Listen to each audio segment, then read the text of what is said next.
Oh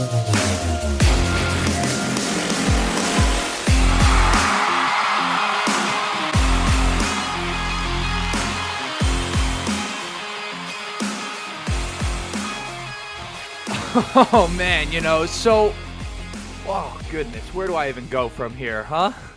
So let's just start here, okay? I think that some of you may think that because I have a different opinion than you, that I'm delusional, like that you see the game perfectly well, and that it's either your way or the highway, and that if I am not seeing things exactly how you're seeing them, that it must be because I'm trying to cope with the fact that the Colts aren't what I want them to be, okay? So let me just set the record straight as far as Stefon Diggs goes right here, okay?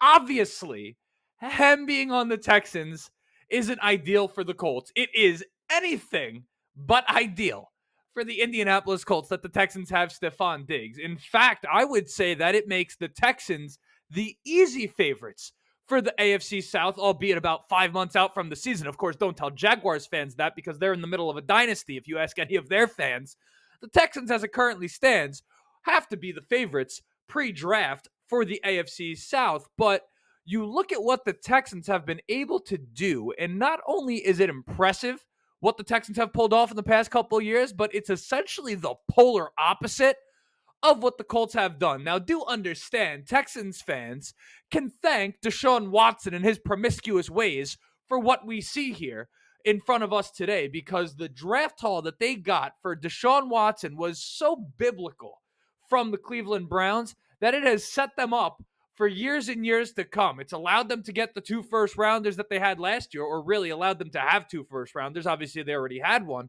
And that means they ended up with C.J. Stroud and Will Anderson, right? That other pick allowed them to trade up for Will Anderson. And I think without last year's offseason for the Houston Texans, I don't think Houston ends up being a trade destination for a Stefon Diggs. Now, technically, I don't know if he had a say in that, but you have to assume that to some level he did, given the great work he had done for the Buffalo Bills. I feel like these days it's so common for an organization to try to do well by the player just as much as do well by themselves. Of course, well by themselves first, but not completely at the expense of the player, right? And regardless of that, one thing is clear.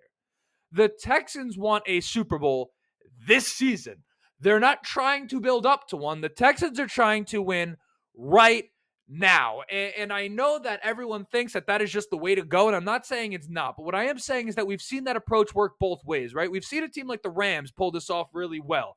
But then we've seen teams like the Jets do this and set themselves back for years, or even a better example of a team that was really already darn good, and then they went out and tried to get even better, and it backfired. Remember when the Eagles had that dream team where they had a great season? Mike Vick had his resurgence post whatever happened with him that I feel no need to speak about. But regardless, they went out, they got Nnamdi Asomugha, and they literally had it coined as like the dream team, and they came out and did a whole bunch of nothing, right? So full transparency, though, if I were to say which way I think it's going to go for the Texans, I would say that I think the Texans are here to stay, okay? But also, we don't technically know to what degree they just got better. I mean, what did they have? 10 wins, right? That's what we were playing for at the end of the season, was between 9-8 and 10-7, and that was going to win the division. I mean, what do they look like now? An 11-win team? A 13-win team? Right? The verdict is out, despite the fact that we feel like we know what the end result here. But the bigger question is for us, of course, how in the hell do the Indianapolis Colts handle this situation? Does it change anything in their offseason approach? Should it change anything in their offseason approach? Because generally speaking, I'm not the type of guy that thinks you should change the way you're doing business because of the way someone else is doing business, or really in this case, the way another team is doing business, particularly when, as I just said, we don't have the results yet. We don't technically know where this thing is going. You don't exactly want to make just an emotional decision, right? Like, how many times in your life have you made a hasty, reactionary, emotional decision that worked out perfectly in your favor, that you had just dotted all your I's and crossed your T's, or whatever the heck that saying is? I mean, like, how many times have those types of decisions worked out for you in your own life? I know for me personally, not very often, but you do look at the Texans and say, well, damn, C.J. Stroud, Stefon Diggs, Nico Collins, and Tank Dell, who was a sensational rookie last year before his injury. I mean, how in the hell do you stop that? And what can the Colts do to compete with this Texans team? Well, we, of course, are here to talk about that today, because I personally don't think this issue is quite as simple as it may appear to some of you on the surface. So we'll get into that. But before we do, you know what it is. My name is Justin. This right here is the Riding the Bench Colts podcast. As always, I ask anyone watching on YouTube and enjoying the show, go ahead, shoot it a like. It's going to help us get out to as many Colts fans as humanly possible. If you've yet to subscribe, you keep coming back and enjoying it. We're shooting for 3,000 by the start of next season. I believe we're on the pursuit of 2,300 right now. I would be very appreciative if you help me get there, but I would be even more appreciative if, you just sat around, listened to the episode, heard me out, and kind of let me know what you think. That's really what it's all about over here, is facilitating the discussion around these Indianapolis Colts. So let's just start here now that we have the housekeeping out of the way, because I think one of the first conclusions that people jump to, or will jump to here rather, is that this deepens the Colts' need for a corner, and that now, if there was any choice to begin with, that we need to draft one in the first round, and that we need to bring in a veteran corner. Now, I won't say that we can't use more talent at corner. I think that would be delusional, to say the least, when we were trotting out guys like Tony Brown and Darrell Baker Jr. last year and seeing what they were doing or what they weren't doing on the field. To say that we couldn't use any talent at corner, I think would be ridiculous, to say the least. But I still don't think, even in the light of this Stefon Diggs news, that it has to be the first rounder that we use to get a corner. And why is that? Why do I think that? Well, it's very simple. I agree with Chris Ballard, which I know is about to split my audience right down the middle. I think the group we have right now is good enough to at least keep the possibility of doing something else with that first round pick alive, because obviously we all like Juju Brents and his upside, despite the fact that he had the injury, but I think we all give him a little bit of a pass. Whether that's justified or not is not really the point, but he was obviously injured when we drafted him. He was coming off the wrist surgery and really was just getting it up to speed midway through training camp and kind of into preseason. So we know that Juju Brents perhaps didn't give us the best version of himself throughout the course of the season, but we saw him flash. But a little bit of breaking news for some of you guys here. Whether you want to believe this or not, Jalen Jones was better than Juju Brents last year. Jalen Jones was our best corner. Now, whether or not you want to say that's an indictment on our secondary or not, that's fair. That's all fair play. But I am just saying that he's a lot better than a lot of you guys give him credit for, right? And that's not just some stats telling me that. It was my eye test that told me that. I watched every Colts game, start to finish. Of course, you guys were here, right? You saw me coming to you with the game reaction. I was watching those games. How could I not, right? I'm a fan. I have a show. I got to watch the games, right? So I was watching it, and that's what I saw. But if you don't believe my eyes, I'm happy to give you the stats if you need to be proven to you that way, all right? So let me put them on real fast. Let me get the glasses out, because stats are for nerds. So let me pull them up real fast. Okay, I got them somewhere. Okay, bang.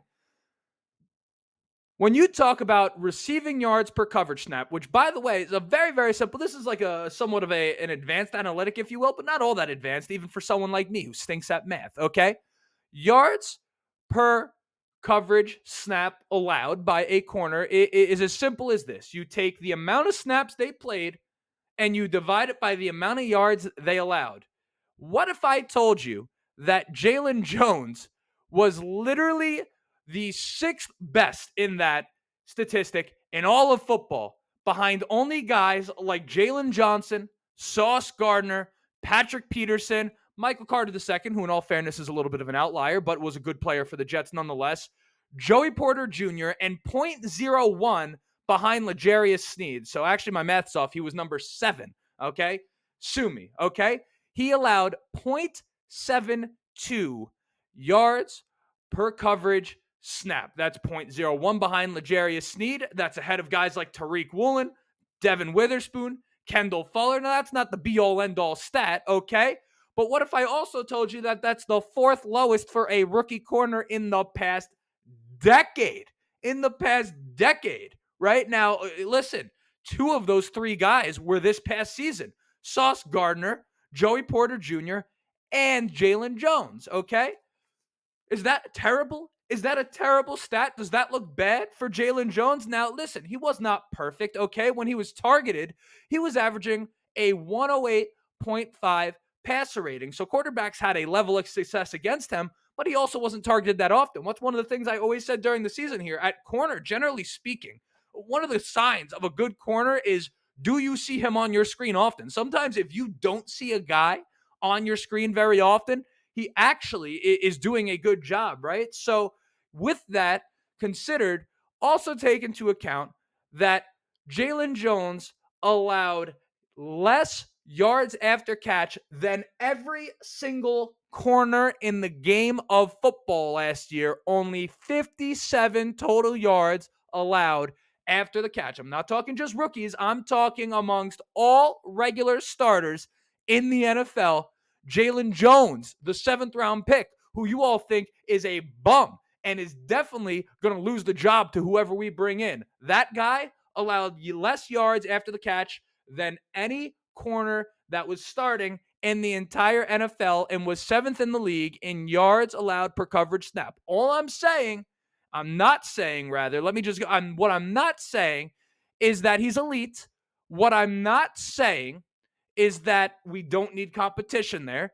What I'm not saying is that he is God's gift to the Colts defense.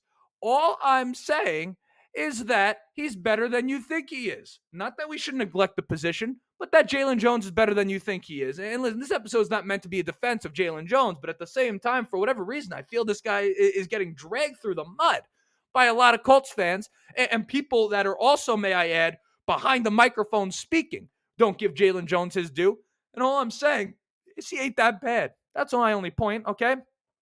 Put a little respect on the kid's name. Right? It's not just the Colts dealing with this issue either, by the way, that the Texans have put in front of us, okay?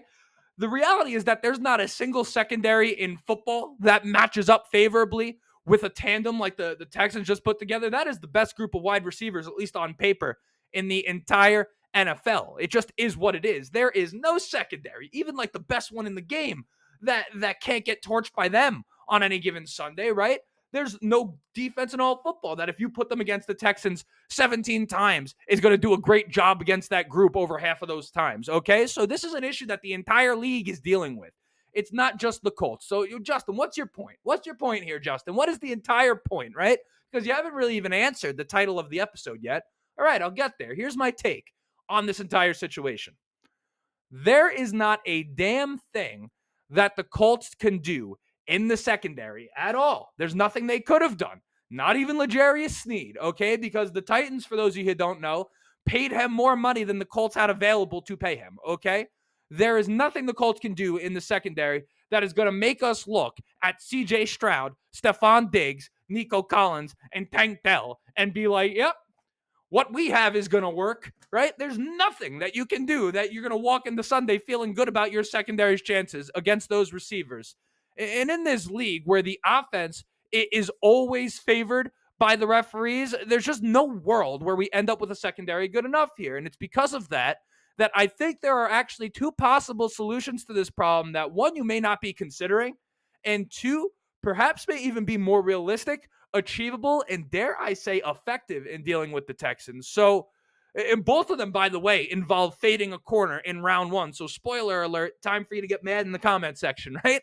Let's start with the first one, right? What if we draft a pass rusher with that 15th overall pick, right? Because here is the truth. As good as all those receivers are, and as good as any receiving core is, those guys are unable to get the ball if CJ Stroud is getting sacked before the routes developed. There is nothing that will affect a quarterback more than a relentless pass rush. Not sticky coverage, maybe bad play calling, but a relentless pass rush is going to affect a quarterback in more ways than one. Of course, he doesn't have the time, and of course, he can't go through his progressions. But as you continue to get hit, all of a sudden you start seeing ghosts, right? In the world of Sam Darnold. And we did rank amongst the top of the league last year in sacks, and we may very well be one guy away from having a terrifying pass rush. And between Latu and Jared Verse, you figure at least one of those guys is available at 15, if not both, right? With so many quarterbacks and receivers projected to go in the top of this draft, you do have two big-time pass rushers up there that may be drafted higher in other seasons that could potentially be available at the Colts pick right here. Now, if you're going to take this approach, you may want to go and bring in a guy like Stephon Gilmore or an Xavier Howard, but doing that will allow you to, of course, I'm talking about drafting a pass rusher and getting one of those corners, will at least allow you to be more comfortable waiting until round 2 or 3 to draft a corner in this draft. So that's one possible solution you may not be considering. And number 2, and really perhaps the one, I'm not sure which one I like the most. I was going to say that. I don't really know. I haven't sat with it enough time. I'm just coming to you kind of reactionary, right? What if we just doubled down on offense instead? Because we know what to say, right? Sometimes the best defense is a good offense, right? As Mike Tyson said, everyone has a plan until they get punched in the face. And you can actually look to the first Colts-Texans game this season as a pretty decent example of that, where the Colts came out so hot offensively that the Texans were kind of starstruck. Like, they really had nothing to offer, and it really took them until garbage time to even get things going because the Colts came out and just punched them in the mouth that bad. It was just one of those things.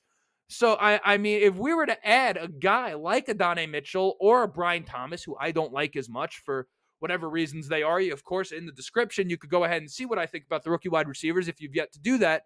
But if we were to add one of those guys and you pair them with a Michael Pittman, a Jonathan Taylor, a Josh Downs, Anthony Richardson, Shane Steichen, you let Alec Pierce move down to wide receiver 4 where you could use him in spurts. Now the offense has the opportunity to be just as prolific as the Texans offense, and maybe you could go shot for shot with them on any given day. Perhaps you end up with a puncher's chance. Now, I'm not suggesting either of those things are definitely the solution. It's not really my point, because there is no easy answer to what the Texans are going to bring to the table moving forward.